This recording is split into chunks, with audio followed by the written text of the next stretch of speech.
Des violents affrontements ont éclaté tôt le matin de ce lundi 23 mars 2026 à Kazinga, une localité du secteur d'Osso-Banyungu dans le territoire de Massissi.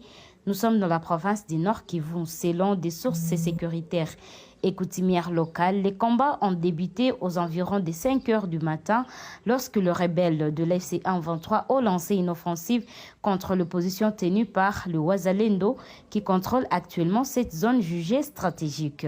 Les échanges de tirs particulièrement intenses ont impliqué l'usage d'armes lourdes et légères. Des détonations ont été entendues dans plusieurs villages environnants, provoquant ainsi la panique au sein des populations civiles.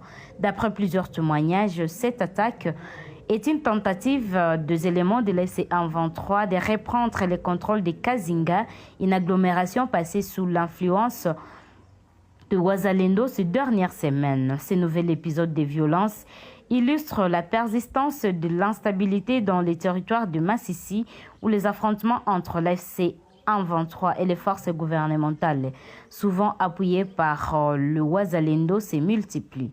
La situation sécuritaire demeure préoccupante avec des risques accrus pour les populations locales déjà affectées par des déplacements et une insécurité chronique.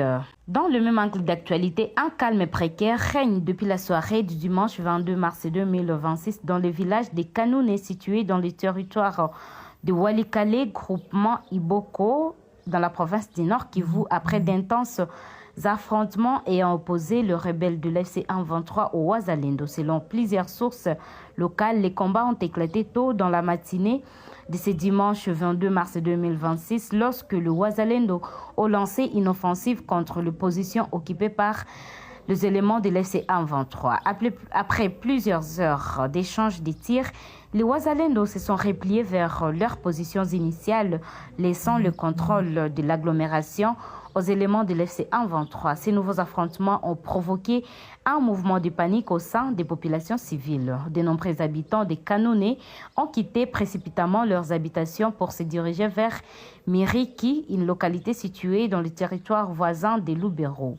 Ces déplacements se sont intensifiés à la suite de la calmie observée en fin de journée de ce dimanche 22 mars 2026. D'après les témoignages recueillis, plusieurs familles ont fui sans emporter leurs biens essentiels, augmentant ainsi leur vulnérabilité. Le nombre exact de personnes déplacées reste pour l'instant inconnu car aucune communication gouvernementale. Cette nouvelle vague de déplacement risquerait d'aggraver la situation humanitaire dans les zones d'accueil, déjà confrontées à une pression accrue liée à l'influx de populations fuyant les violences persistantes dans la région de l'Est de la République démocratique du Congo.